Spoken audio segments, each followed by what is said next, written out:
Assalamualaikum warahmatullahi wabarakatuh. Saya Kurnia Pradilwati, NPM 2022-0005, Prodi Pendidikan Sejarah, Universitas Muhammadiyah Metro, semester 3, mata kuliah Kurikulum dan Buku Teks, dengan dosen pengampu Bapak Bahtiar Afwan, MPD. Di sini saya akan menjelaskan perubahan kurikulum di Indonesia pada awal kemerdekaan hingga saat ini, disertai dengan penjelasan mengenai faktor perubahan dan karakteristik setiap kurikulum.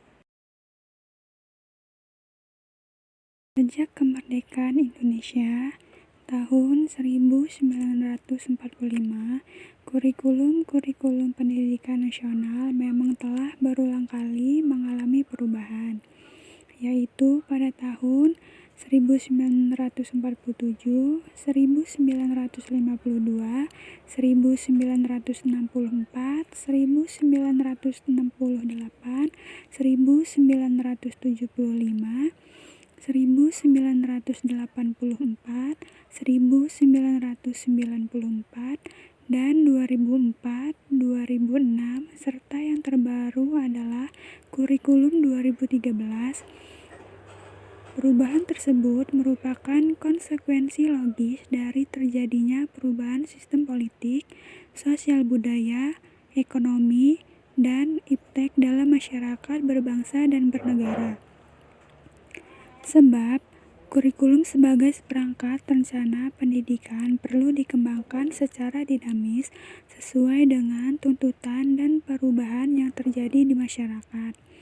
Dari perspektif historis dari masa ke masa, determinan paradigma politik dan kekuasaan yang secara bersama-sama mewarnai dan mempengaruhi secara kuat sistem pendidikan Indonesia selama ini. Corak sistem pendidikan suatu negara pada gilirannya kembali pada stakeholder yang paling berkuasa dalam pengambilan kebijakan. Pada tataran ini, maka sistem politiklah yang berkuasa. Siapa yang berkuasa pada periode tertentu akan menggunakan kekuasaannya untuk menentukan apa dan bagaimana pendidikan diselenggarakan. Kecenderungan inilah yang kemudian turut menjadi penguat pada apa yang kemudian diistilahkan ganti materi, ganti kebijakan, termasuk di dalamnya kurikulum pendidikan. Sebab muatan-muatan politis, value, ideologi, maupun tujuan-tujuan tertentu yang diinginkan penguasa acapkali juga disetting sedemikian rupa dalam kerangka kurikulum. Seiring dengan perkembangan zaman, dengan berbagai alasan dan rasionalisasi, kurikulum Indonesia terus mengalami pergantian dari periode ke periode. Keberadaan kurikulum memberi pengaruh yang signifikan bagi kualitas pendidikan yang ada di Indonesia. Oleh karena itu, memulai tulisan ini, penulis menganggap penting untuk mengurangi lebih mendalam dan cermat akan kurikulum pendidikan Indonesia dari periode ke periode, sekaligus memperbandingkannya. Sehingga sebagai pelaku pendidikan, tulisan ini diharapkan dapat menjadi bahan diskusi solutif untuk memahami pokok permasalahan pendidikan Indonesia dalam perspektif kurikulum.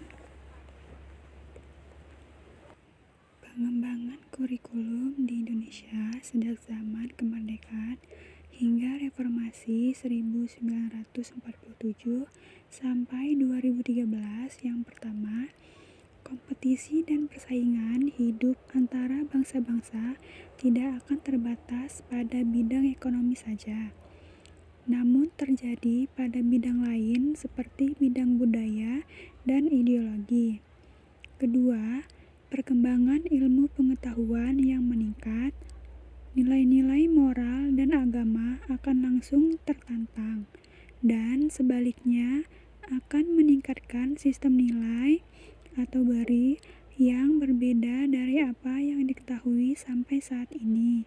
Yang ketiga, pengaruh teknologi yang meningkatkan pola hidup manusia sehari-hari. Teknologi tidak lagi terbatas sebagai masalah para ahli teknologi, tetapi meluas menjadi masalah etis dan estetis yang memerlukan reinterpretasi dan rekontekstualisasi kebijakan sosial dan juga masyarakat awam. Keempat, yang diharapkan ini akan muncul sebagai kenyataan yang tidak bisa dianggap remeh. Sekolah harus berkewajiban untuk menyiasati-satinya. Faktor perubahan dan karakteristik setiap kurikulum.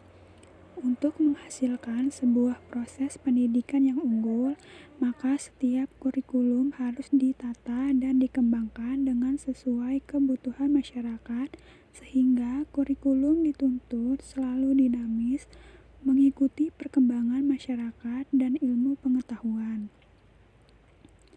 Mengalami perubahan, perbaikan, bahkan pembaharuan terus-menerus. Dalam sejarah perkembangan kurikulum nasional di Indonesia, pemerintah telah beberapa kali melakukan perubahan baik dalam desain maupun pendekatannya, yaitu pada tahun-tahun 1947, 1950, 1964, 1968, 1965, 1975, 1984, 1994, suplemen 1999, 2004, 2006, dan 2013.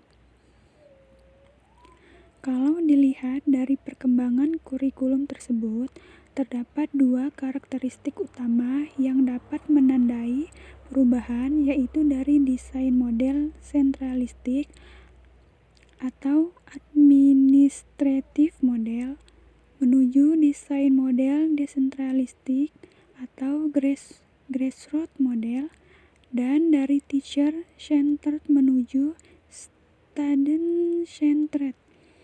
Setiap desain kurikulum dari waktu ke waktu selalu terdapat keunggulan dan kelemahan. Tetapi bukan itu sebenarnya yang harus menjadi fokus utama. Yang seharusnya menjadi fokus utama dari sebuah kurikulum adalah bagaimana menyiapkan peserta didiknya agar mampu menghadapi dan menyongsong kehidupannya menjadi lebih baik, bijaksana dan kreatif tanpa harus mengikis kearifan budaya dan norma yang dimiliki bangsa.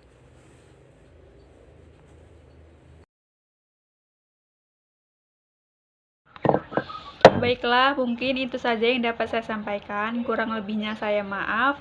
Saya akhiri. Wassalamualaikum warahmatullahi wabarakatuh.